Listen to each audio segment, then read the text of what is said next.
Alright, let's dive into something that's got the tennis world buzzing right now. So, Alex Eala, the Filipino tennis sensation, just snagged a first-round bye at the Canadian Open. Now, on the surface, that might sound like a minor detail, but personally, I think it's a big deal. Why? Because it's not just about skipping around, it's about momentum, strategy, and the mental edge. Eala's been on a tear lately, especially after her stunning win against Naomi Osaka at the Mubadala DC Open. That victory wasn't just a fluke, it was a statement. And now, with this bye, she gets a bit more time to recover, refocus, and prepare for what's next. What many people don't realize is that these byes can be a double-edged sword. Sure, you get rest, but you also risk losing match rhythm.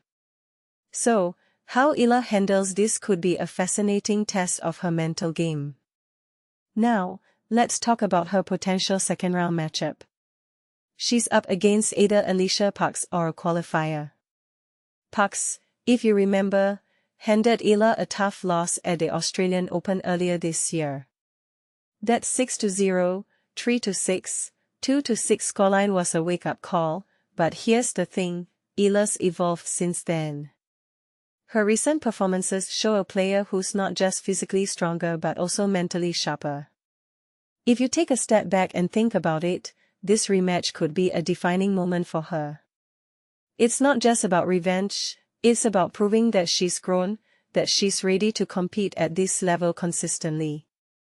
And if she gets past Parks, well, that's when things get really interesting. Because waiting in the wings could be Linda Noskova, the Wimbledon champion. Noskova's had Eala's number in the past, winning both their head-to-head meetings. But here's where it gets intriguing, Eala's not the same player she was in Berlin or Indian Wells. Her win over Osaka wasn't just a win, it was a breakthrough. It showed she can handle pressure, she can execute under the brightest lights. So, if these two meet again, it's not just a rematch, it's a clash of narratives. Noskova, the established champion, versus Eala, the rising star. What this really suggests is that Eala's trajectory is pointing upward, and this Canadian Open could be her moment to solidify her place in the top tier.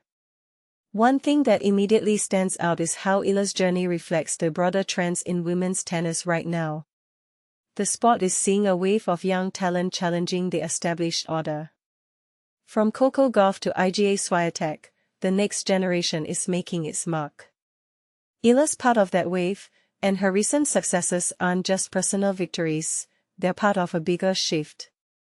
What makes this really interesting is how she's doing it. She's not just relying on raw power, she's blending it with intelligence, strategy, and a killer instinct. That's what sets her apart, and that's why I'm so excited to see how far she can go. Finally, let's not forget the context. Last year, Eala exited the Canadian Open in the round of 128. Fast forward to now, and she's a seeded player with a bye and a real shot at making a deep run.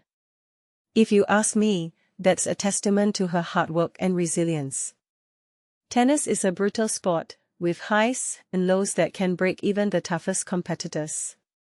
But Eala's not just surviving, she's thriving. And that's what makes her story so compelling. So, as we watch her journey unfold at the Canadian Open, I'll leave you with this: what does it take to go from early exits to title contender? For Eala, it looks like the answer is a mix of talent, grit, and an unshakable belief in herself. Let's see if she can keep this momentum going.